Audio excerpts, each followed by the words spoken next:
Today on the Self Smarter podcast. As a leader, when I was unsuccessful, I was trying to please everyone versus saying, here's who we are as a group, as an organization, and this is how we're going to move forward. Hi, we're Danelle and Megan, the hosts of this conversation-centric podcast for leaders seeking to be better every day. Whether you choose to be a leader in the workplace, at home, or in your community, we believe the most effective leaders are equipped to not only be self-starters, but self-smarter. Hello and welcome to Self Smarter. I'm Megan and this is my friend and co-host Danelle. Hello, everyone. Hello, here we are. Here we are again. Beautiful Dallas. Yeah. It's beautiful. It is gorgeous. It makes me so jealous because your birthday is right around the corner. Mm-hmm. And your birthday, anybody in March, I've got lots of people, my mother-in-law, my mother, and you in March. Y'all always have the most beautiful birthdays. One time it actually snowed on my birthday. I'll be March honest. 31st? That's a long. I know. That's late. Yeah, that's late. I remember it though. I bet One you time. do. And then here I now live in New York and y'all know the saga. Still waiting for that snowman to build. Still waiting. Still Meantime, there's all kinds of flowers in bloom and trees in bloom in Central Park.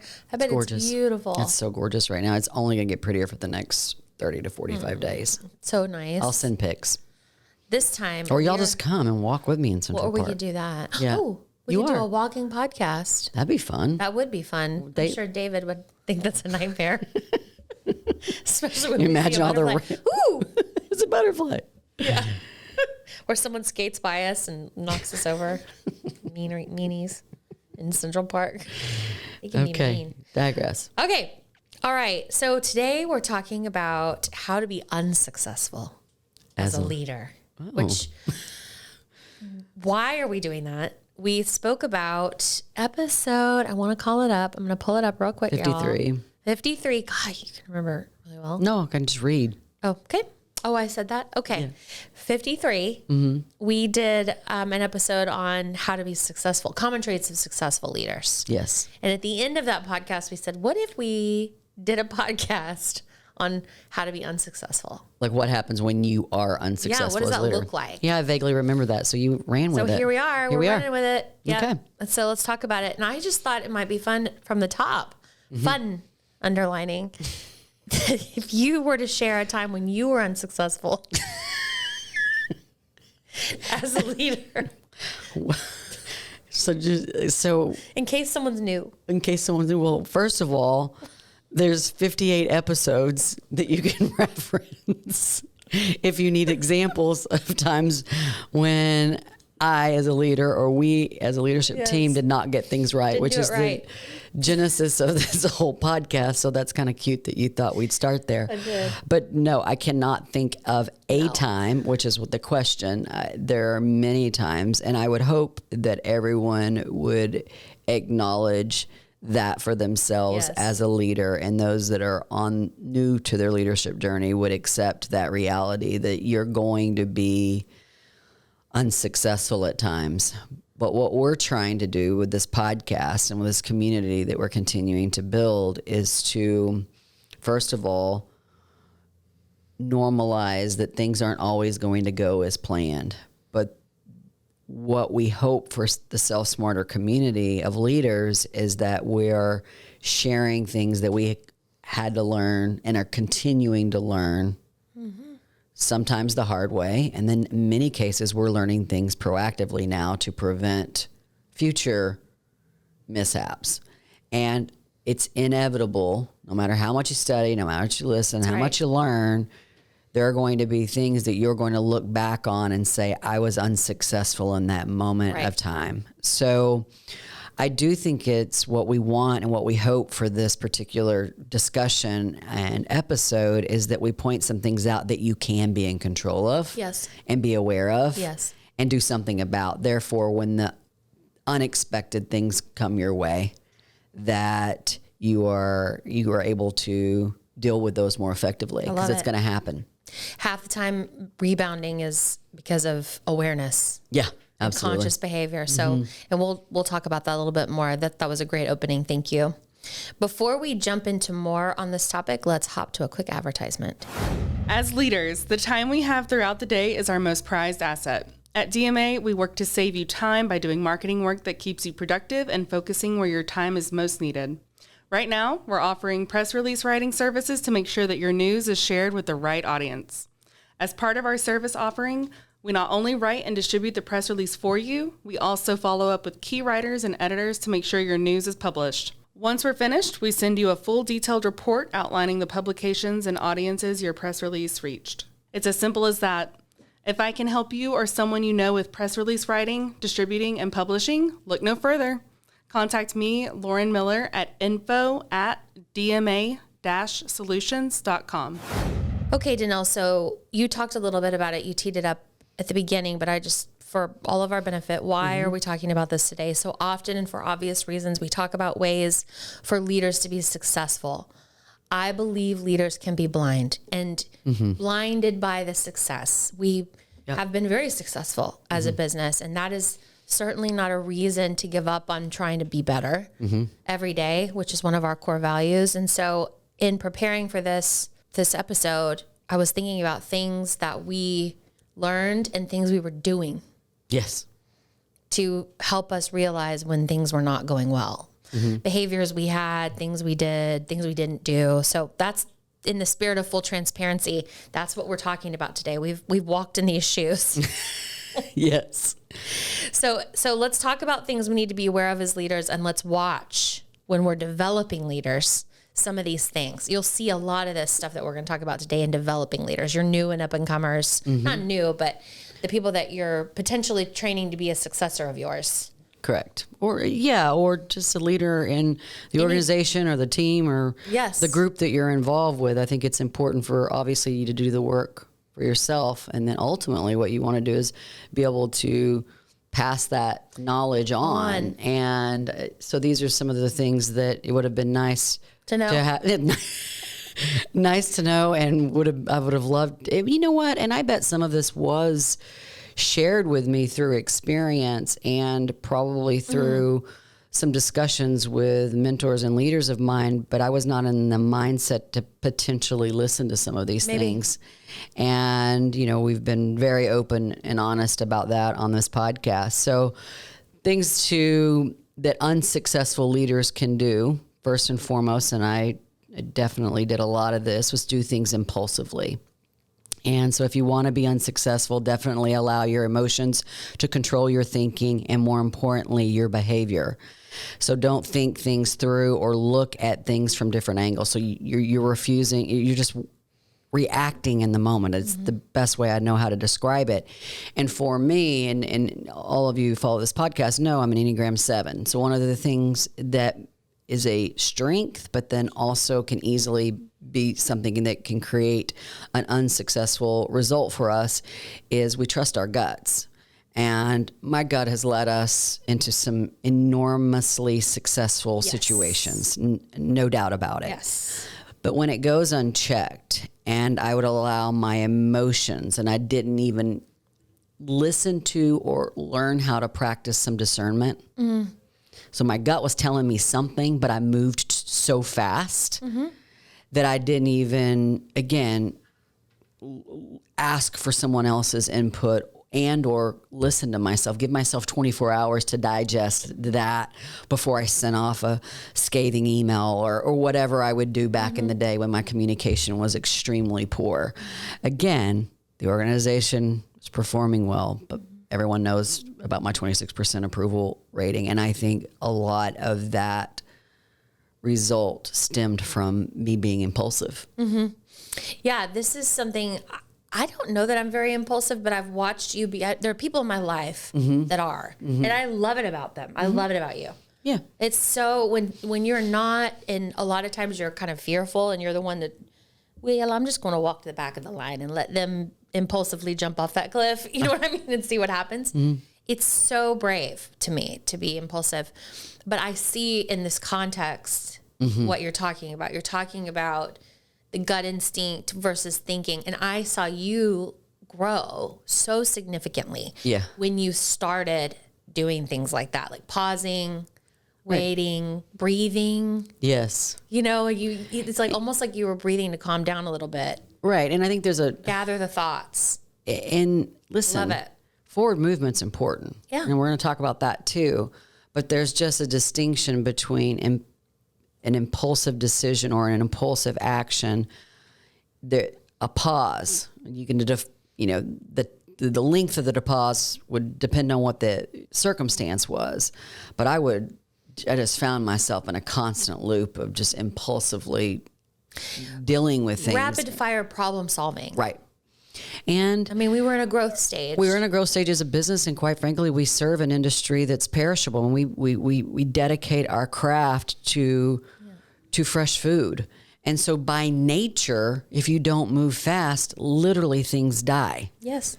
And so I was just trained to and allowed myself to form habits around moving extremely quickly. Yeah, and again, that served us well at times, but then it became it's just something to watch crippling. out for. Absolutely. Your point. Yeah. Yeah. As a leader, as a developer. Especially as it relates to your emotions. I think that I would like to put a note there that it usually was not in service to me or the team that I was leading when it was about my emotions. That's big. Mm-hmm. Okay. One of my suggestions for how to be unsuccessful as a leader is to just have a real big, nasty, negative attitude. Mm-hmm. So yes, if you want to really be unsuccessful, blame other people for your problems, whether at work or if it's personal, and especially problems that you created for yourself. Mm-hmm. Those are the biggies. Yeah, do that. And then feel sorry for yourself. That's right. Real big indications of people who are going to be or are unsuccessful as leaders. Mm-hmm. And this one's,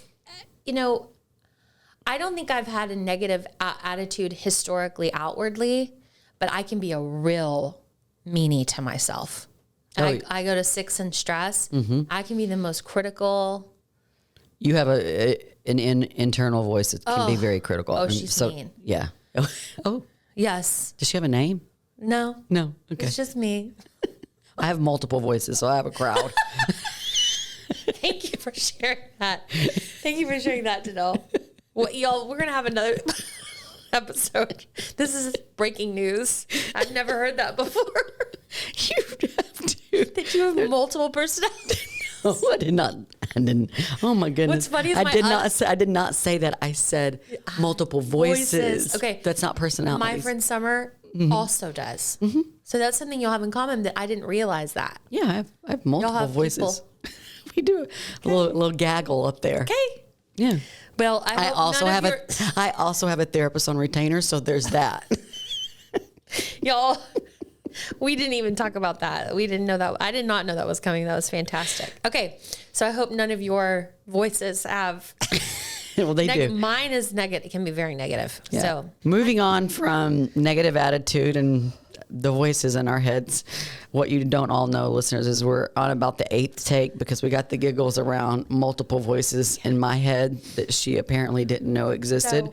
But we'll name them and we'll introduce those in another episode. Yeah. Okay. So another thing that we can do as a leaders that make us unsuccessful is to be overly confident. And we all know, well, if we don't, it's the Greek story of Icarus. He flew too close to the sun and literally went down in flames. And so it's like owning this confidence to an extreme. Yes. And believe that you know things that you don't and be 100% sure about it without seeking any type of input from anywhere else. And then you can also continue down this negative path of hammering it all home by jumping to conclusions and not listening to what other people have to say or share.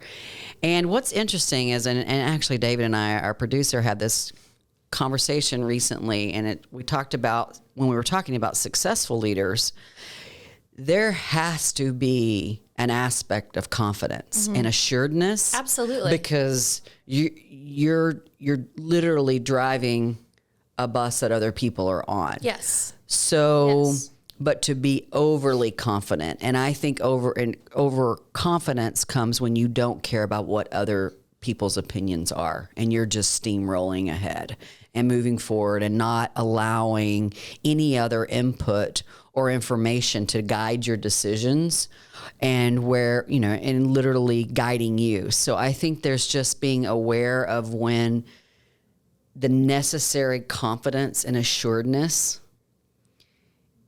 is good for the business and for the team, but understanding how that can derail at times. Yeah, Icarus is a good example for this one, because I have noticed lately in my life, my personal life, there's someone who is so confident. I'm now saying to them when I feel the overly confident, like it's almost like I'm always right. That's how I like boiled it down. I was like, why do you always have to be right? And so now I just say this, oh, of course you have to be right. Okay. You know what I mean? And so that bullying tactic that I'm trying, I guess is what that is. That might be a trait of an unsuccessful leader too. But right now, let's talk about you dealing with a person who's always right. But this person, you know, I mean, I'm very close to this person. And so, but whenever I say that, they're like, okay, got it. It's like they're unaware. Right. Of the confidence. And what that is too, it's also conviction comes into play. I guess. To a degree. Perfection too. You're right. And I think that's childhood stuff, but we're dealing with it. But that's all I have to say is, why do you have to be right? So being overly confident can look like always having to be right. Yeah. Why do you always have to be the one? That's a good example. Another way to really be unsuccessful is to be totally unreliable. Really just think about yourself and don't have any consideration for others. Better yet, be late or don't show up at all. That's a great way to be a real flop at success. And I know this one because I'm typically pretty reliable. I did go through a phase here where I was trying to juggle all the meetings and all the timing, and I would come late, and I hated it. Yeah.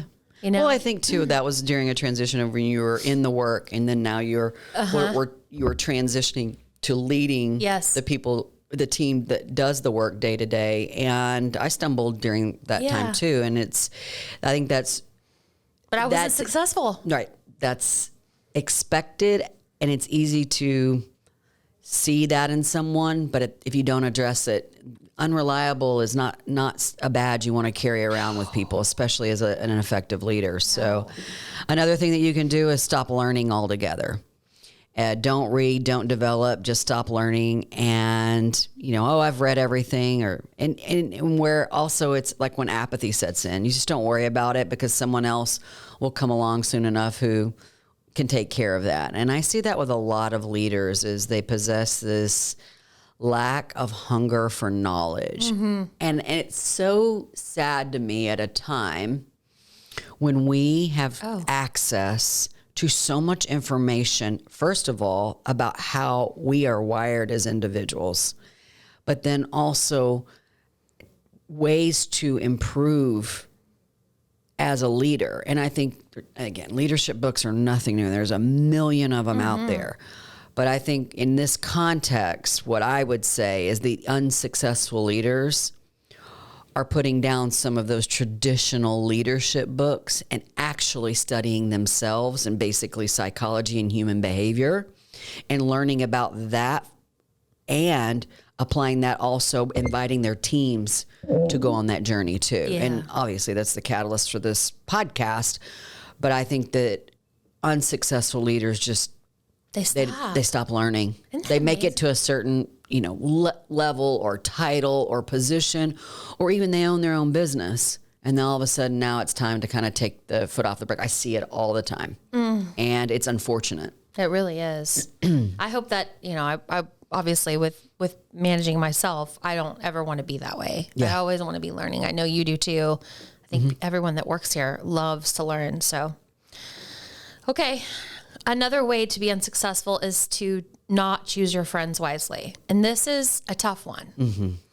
Be sure to hang around tons of negativity and toxic energy, especially in your precious free time. This is the recipe for unsuccessful, right?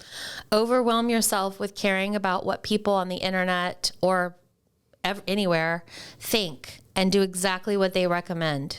At work, surround yourself with the gossips, the sloths, and the naysayers. Yeah. So gossips, we had our last episode 57 was about gossip. So I was thinking, man, bummer that we have to say this, but it's true. There always is a gossip. Yeah, and leaders are oftentimes the ones. So just choose who you're spending your time with wisely. Yeah. And if you're really, when you get into the good side of this is awareness, The dark side of this is, I can't be around that person anymore. Yeah. I didn't realize I've never been awake to that behavior before. Yeah. And now all of a sudden I am. And what am I going to do about it? Yep. Absolutely. And I think just the last one on our list here of things that we've experienced that ties into that somewhat is always trying to fit in. So making decisions based on what other people will think about you and give up on your own personal fortitude altogether. And a lot of times leaders fall to this, and I certainly did, when we did not have a set core values for our organization. Our mission and our vision for our organization has been clear because it was based, the business was founded off of a pretty clear vision of what we were trying to do in the world with our work. However, we didn't have guiding values or beliefs for a long time that were operationalized in practice on a regular basis. And so it was easy for me to just kind of go with what I felt like was the temperament of the organization and try to please everyone with my decisions based on what I thought people were feeling based versus these are our values. What is right. And here's what we're going to do and here's what we're committed to. And I understand and accept if that is, if our values do not align with yours and this is not the place for you to work. And that was very difficult. But as a leader, when I was unsuccessful, I was trying to please everyone versus saying, here's who we are as a group, as an organization, and this is how we're going to move forward. So yeah, it's like, you use the word and you're right on, please. So many of us are people pleasing. We desperately want to serve others, and we think by being pleasant and pleasing that's doing that. It's not always. Not always. No. So I try to be pleasant, but yeah, pleasing is not always No. that you can't please a group of individual thinkers. And so it's always. Right.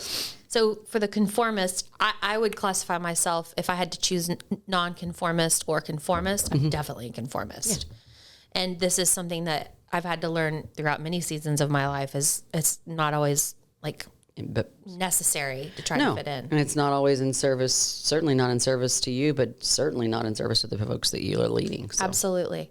So in terms of learning from our mistakes, things we can do to take a wrong and make it a right. Danelle, let's talk about some things that we would just advise people relative to how to be successful. Yeah, we can start with pivot from failure and grow.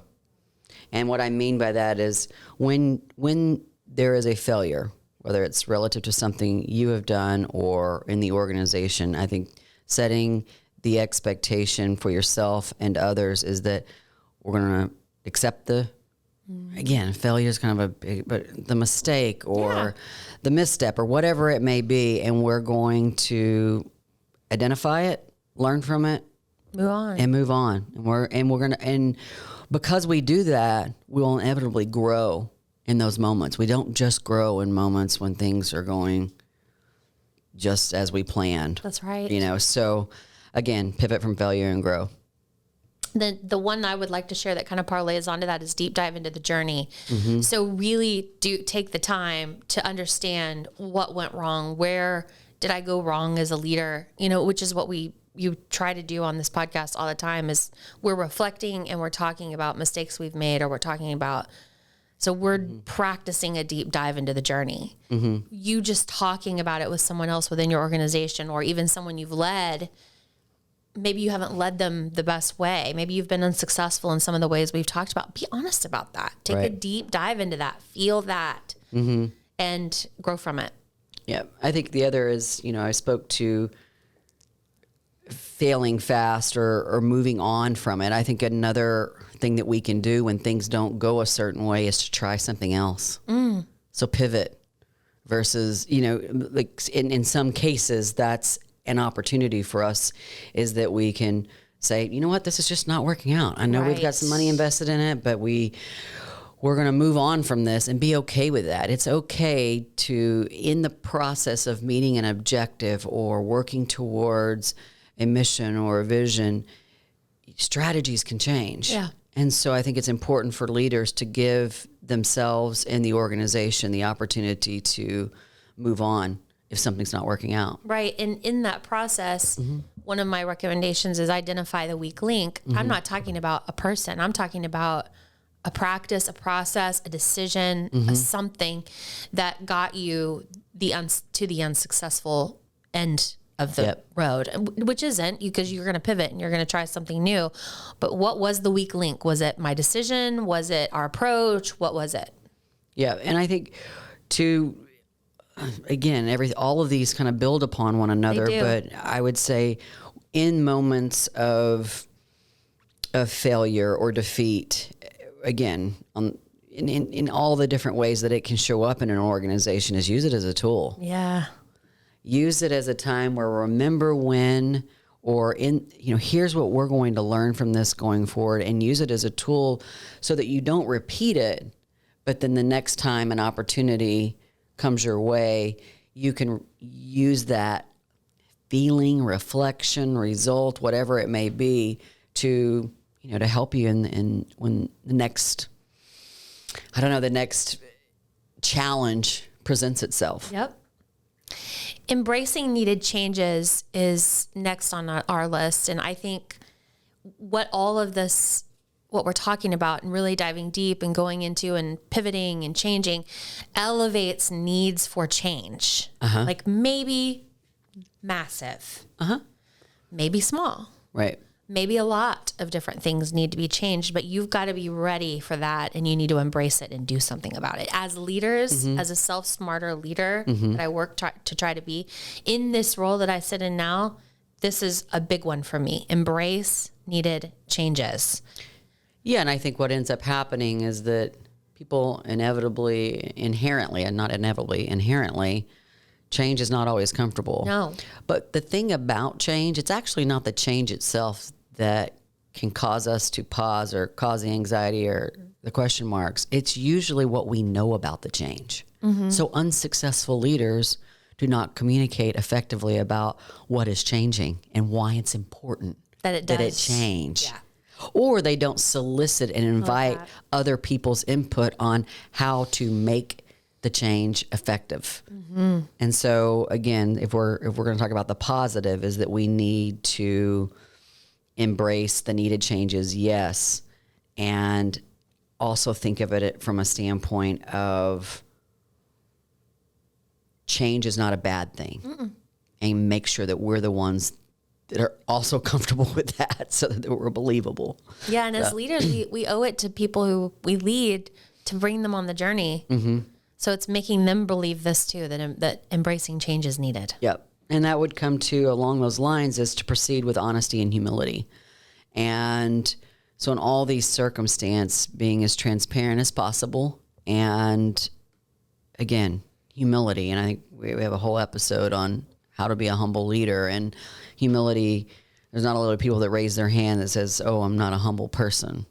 But when you really look at the definition of humility and how it can show up in leadership, there's usually work to be done there. So I think that's where we can find a lot of opportunity for successful behavior as a leader. Yep. Is when we look at honesty, or I would consider it transparency and humility. And then the last one I have on the list for me is manage the process versus the people. And this is something I've been saying a lot lately. And what I mean by it is I think it's because we're a service organization, and because we do care and spend so much time and energy on bringing up people and making sure people are developing at the pace that they need to. What I think we have maybe let go of a little bit is processes, just good old fashioned processes. So what I'm talking about here when I say manage the process, not the people, is definitely the people. You got that. But don't forget about the processes that can help us be excellent and be very successful. And so, I think, again, every little thing, accounting, marketing, you name it, customer service, all has a process. A lot of organizations have that buttoned up. We learn every single day because everything we do is fairly new every day. Right. So trust your gut, lean into the processes. It's not always the people. Sometimes it's the structure around it. And to that point, one of our favorite quotes by James Clear from Atomic Habits, we have a whole episode on that, but he says, you do not rise to the level of your goals, you fall to the level of your systems and or processes. Amen. So I think that's something, a wonderful quote to keep us in alignment with that. Yeah. As successful leaders. So that's how to be unsuccessful, listeners, and how to take some bits of advice from us on how to be successful. Yeah, and I think we're trying to come again with this episode from a place of love, and because we have openly been unsuccessful as leaders, and we also have found our way into a more successful season as leaders, and now we're working diligently to develop other leaders. And sometimes we have to look at what makes us unsuccessful before we can actually progress on the successful side. So this episode kind of came out of us being like, you know what, there's nothing wrong about talking about kind of the ickier side of what we can inevitably do as leaders, consciously or otherwise. So, yeah. Okay. Thank you. Shall we transition to music? Yes. Okay, so we've been talking about this Daisy Jones and the Six. I think now this is the third time. I think so. We mentioned it. Obsessed a smidge. Obsessed a smidge, yes. Mm-hmm. But something, and it's what it has done is it's awakened, I think. I've always loved Fleetwood Mac. You've always loved Fleetwood Mac. That's never stopped. You've met Stevie Nicks. Yes, I have. Yes. It's a whole nother music moment. Let's do that next. Okay. Okay. But it's bringing me back to their music in a different way, because the Christine McVie character who plays the organ on the show. So now I'm like, wow, she was really deep and right. And she just passed. And now I hear her music on commercials, and so people are celebrating that. Yeah, I think, Fleetwood Mac could be a jewel to certain generations, but what this show has done is opened it up to so many others. And whether it's generational, but it's also maybe if that wasn't your genre of music, their music is so transcendent, and it talks about something universal to all of us, which it's always about love. Yes. The wonder of it and the not so great part of it. So that's right. I think that's definitely why Fleetwood Mac, and again, what I also love about that band is that they've been open about their struggles and their journey. So there's a lot of great documentaries out there on them. Somebody says in the show, I can't remember who quotes it. Maybe, so there at one point in the show, there's a writer from Rolling Stone, that is magazine that is following them. And he says, like, he's talking to the camera and he says, every song is a love story. Every song these two sing is a love story. Mm-hmm. It's like he's talking to her and she's talking to him. And so it's just, you wonder, was that the case with Fleetwood Mac? It absolutely and I think it was. From and it was multiple in the band. Yeah. It was multiple relationships in the band. Yeah. I know. And I did some research on Stevie Nicks and Lindsey Buckingham. Mm-hmm. So they were, because I'm trying to find the parallels, they were the Lovebirds. Well, they're again, I don't know that the writers have said necessarily that this is based on Fleetwood Mac, so they probably have to pay royalties. But we all believe that it is. Yes. And so, yes, the main characters in Daisy Jones and the Six, so Daisy and Billy, are certainly characterized. The Stevie and Lindsey Buckingham. Correct. Yeah. And, I didn't realize, shame on me, Fleetwood Mac they weren't called Fleetwood Mac. They had a different name, but they were based in England. Yeah. And it was the bass player, the lead singer, and then Christine McVie. Yeah, the drummer. Yeah. Mm-hmm. And they needed a lead. They needed new lead vocals, which is in parallel with the show. Uh-huh. But they brought on Lindsey and Stevie. Correct. Because they were a duo. Yep. Mm-hmm. And then together, the combination of that became Fleetwood Mac and Man. I mean, just amazing. So I thought we could talk about our top 3 favorite Fleetwood Mac songs, because I've been thinking about this a lot. Okay. Well, I saw your list. I want you to go first. Okay. I want to go second. Okay. Mine are, and this was really hard. Oh, yeah, hard to narrow it down. Really, really hard. Yeah. But Dreams, which everybody loves, and I think that was their first that was the big breakout song from Rumors that came out that put them over the moon in popularity. Yep. My second favorite song is Sarah, and a lot of it reminds me a lot of my mom. We listened to that song a lot when I was little. Yeah. And so I just love it. And then Gypsy. I thought when I was little I was a gypsy. Like I had like a gypsy dress. So you want to poke fun at me and my multiple voices, but you were a gypsy. I was. Okay, fine. Yeah. Fair. I would have, I loved Stevie Nicks. Yeah. And so I'd wear all the flowy stuff. I mean, she kind of. Yeah, gypsy-ish. Gypsy-ish, yeah. And so I was obsessed with that.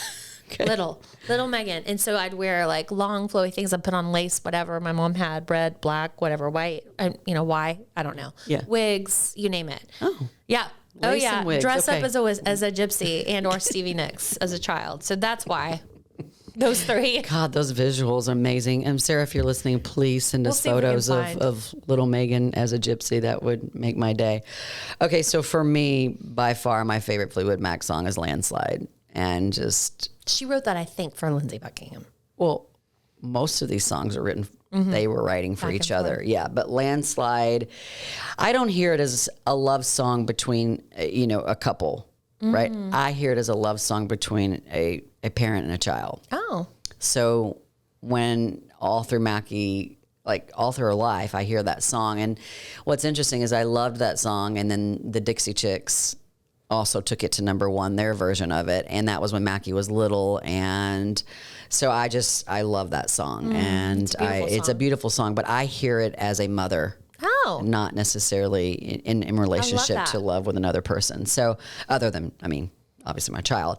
Sarah's also on my list. I love that song, and one of my best friends is Sarah, and I always would think about her, but I loved it before I met her, and I just thought it was beautiful. And the rumor is, and Don Henley and Stevie Nicks dated. And and they had I don't know, but it was, they were supposed to have a child. Oh.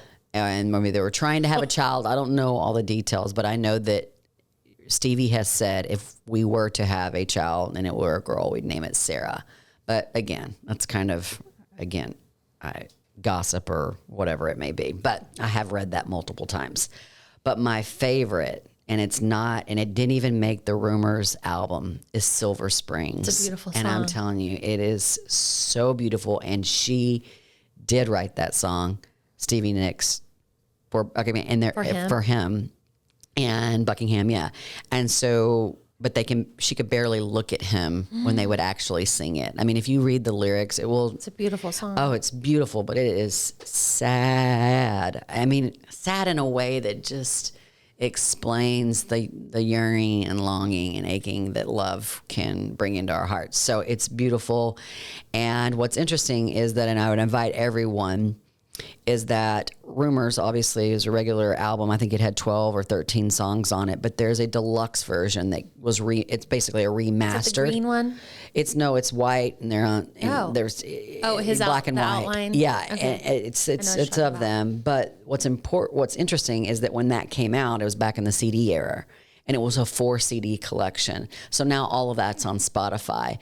But if you want to go back and really, and it's not just their music, but it's the songs that didn't make the album, but it's also stories about it, director cuts, studio cuts of the songs. And so it's just, I would say there's probably at least 50 or 60 songs on that remastered version. And it's fun to just hit play and try to get into the story of what was going on with this band during that crazy time. So it's beautiful, and I'm glad to know that a band that's done so much for music is getting a resurgence because of another television show, and it just so happens that the television show is amazing. Amazing. So. And they played in one of the last 2 episodes. They played they played several of their songs, yeah. So I'm sure they're getting. Yeah. And did they play a Kate? No, I don't know. There was some artist they played. They played a lot of. That's what we talked about a couple episodes ago. Is that it's music from that era. Yes. But then it's also the original music that they wrote for the show. So it's good. It's like a double dip of yumminess. So good. Thank you, everyone, for listening today. Remember, we've got some links in the show notes. We're so grateful you were here. Please tell a friend. And until next week, we send you into the week with grateful hearts. Goodbye, everyone. As always, you can connect with us on Instagram and Facebook at Self Smarter Podcasts. You can also leave a rating or review if you enjoyed what you heard today. Not only does this mean so much to us, but it also helps other leaders and future leaders find our community. Thank you for taking time out of your day to join us in becoming Self Smarter. This podcast is produced by Snacks Media, and music is from a free platform. Well, that is until Brandy Carlisle reaches out to us to write the original score for our podcast. Friends, have a great rest of your day.